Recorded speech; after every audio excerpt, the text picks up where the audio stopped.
Hello everyone. Today we are going to discuss the three tools or the eyes of criminal investigation. Ito tinatawag ito minsan na three eyes of criminal investigation. Bakit nga ba ito three eyes? Because ang umpisa nito ay I, letter I, hindi eyes na mata o kaya ay hindi yung eyes na eyes bebe. Hindi ganun, no? So, ano ba yung three tools or the three eyes of criminal investigation? Number one, we have the information. Number two, we have the interview and interrogation. And number three, we have the instrumentation. Yung instrumentation that is sometimes called the known as the criminalistics. Now, ano ang information? Doon muna tayo sa information. Paano ba natin masasabi na yung nag-gather natin ay information? Okay? Remember the definition of information. This is the knowledge or facts which the investigator had gathered or acquired from persons or document. So, ibig sabihin, ito yung nakuha natin sa ibang tao o kaya ay sa mga dokumento. Halimbawa, mayroon tayong kausap, nasabi niya sa atin na mayroon palang namatay doon o kaya ay mayroon palang ang nakakita pala ng pumatay ay si ganito o di nakakakuha ka na ng information. Though hindi man siya accurate, pero meron ka ng link, meron ka ng idea kung sino-sino or kung ano yung nangyari sa krimen na yon, di ba? Sa document naman, we gather information also sa document. Kung papatunayan natin, halimbawa lang, ito example, sabi niya sa kanya yung 10 hectares na lupa, no? So, pinapakita niya yung document, yung land title, nakalagay nga 10 hectares. Pero nung binerify mo doon sa Registry of Deeds o kaya ay sa office sa within munisipyo na kung saan nakaregister yung mga titulo doon, no? Eh nalaman mo pala na hindi pala 10 hectares kundi 1 hectares lang pala. O di nakalagay doon. Though it means na yun yung information na accurate information, ibig sabihin nilagyan lang nila ng 0 yung 1 kaya naging 10 hectares. Okay, di ba? So those are an example of how we gather information. So, sabi ng psychologists, no, through knowledge, 85% of our knowledge came from our sight, sense of sight. Okay?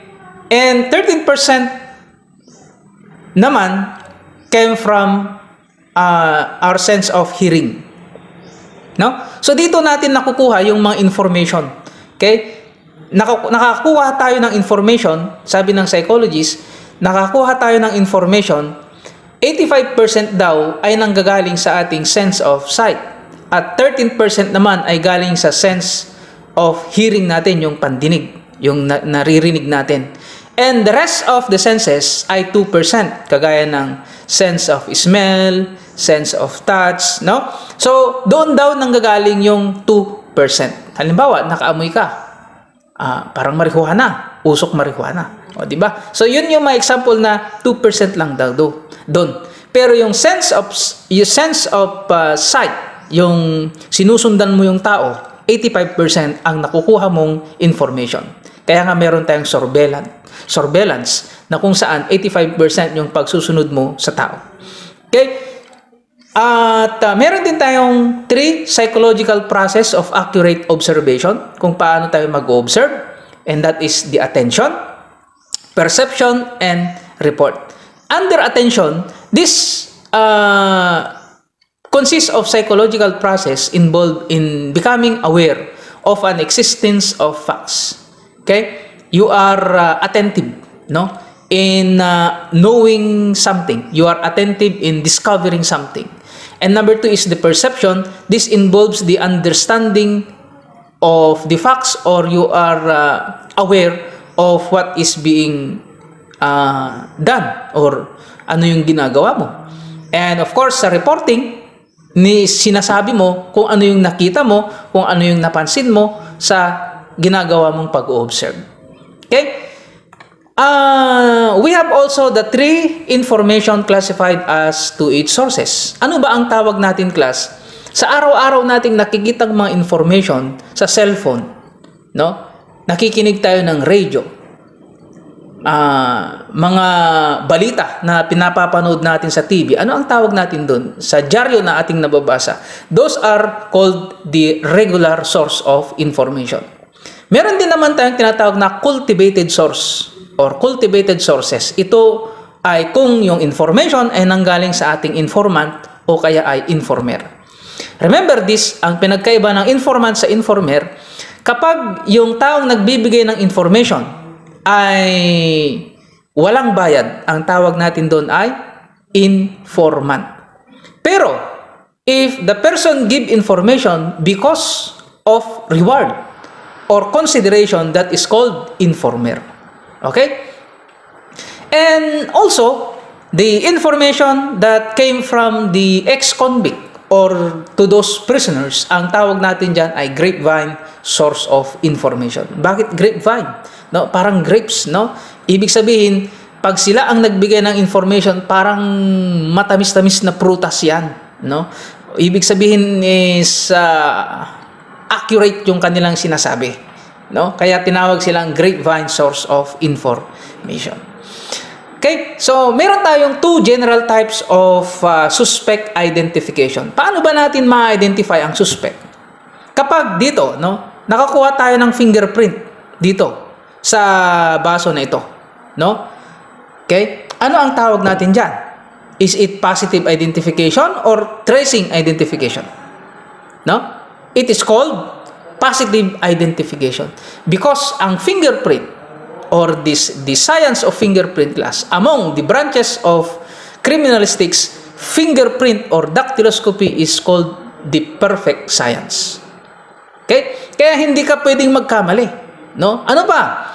The DNA result, no? The DNA result also is a means of positive identification because hindi ka magkakaila kapag on the result, halimbawa, nirereklamo yung bata, no? Anak mo ito, sabi ng nanay ng bata. Ikaw naman, hindi ko anak yan.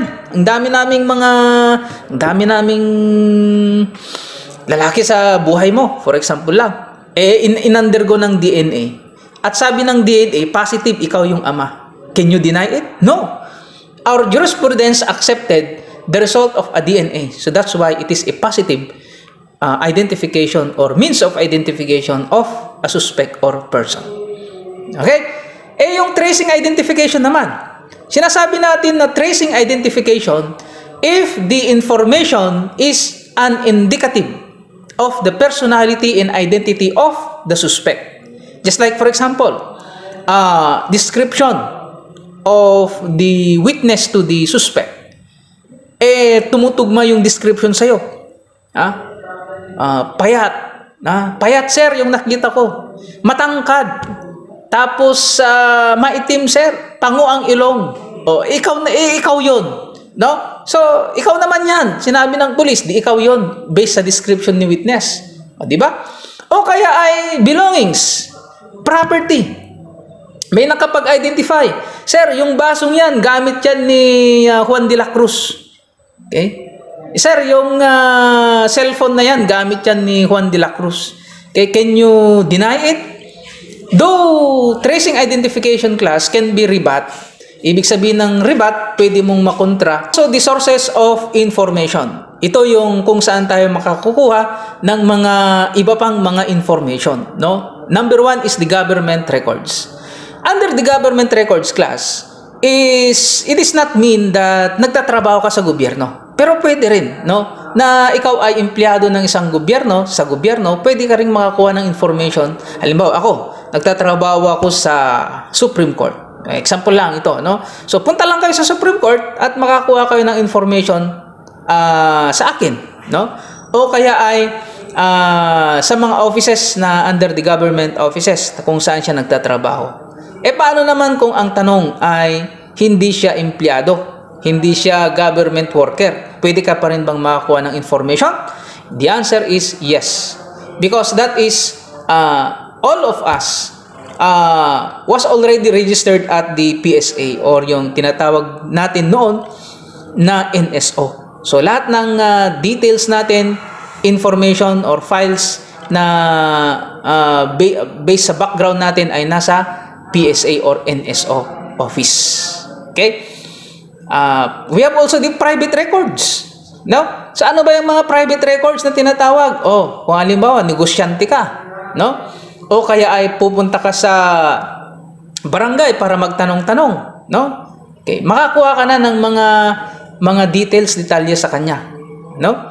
So, we have also the intercepted messages.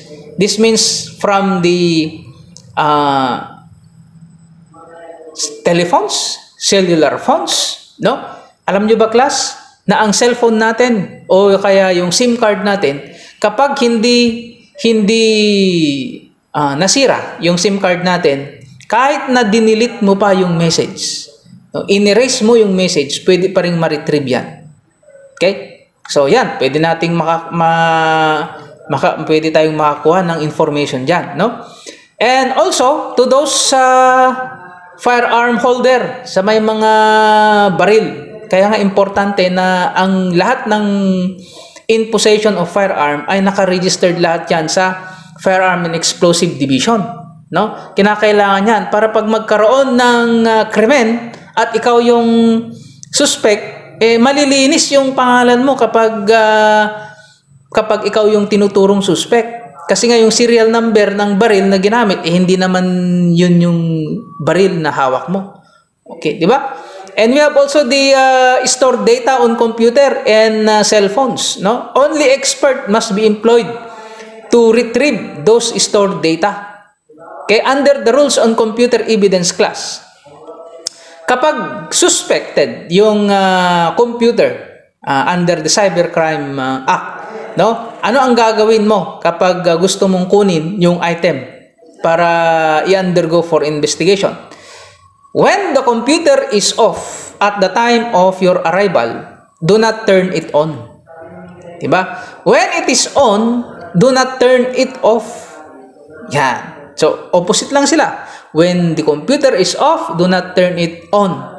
When the computer is on, do not turn it off. Okay?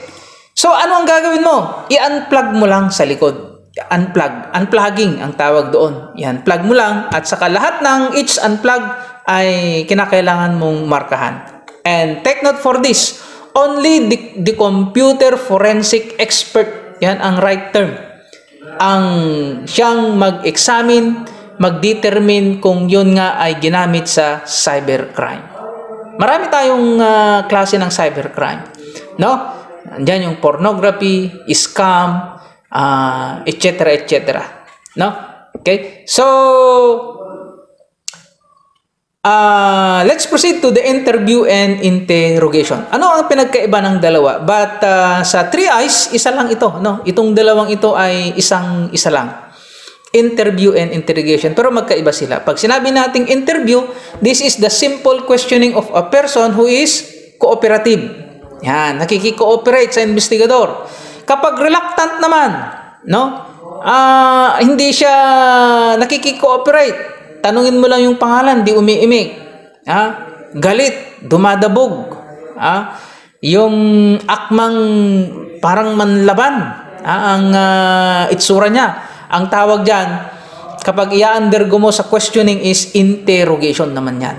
Okay, doon muna tayo sa interview. Actually, meron tayong 2 common forms of interview. The cognitive interview and the question and answer style of interview. Yung question and answer style of interview, ito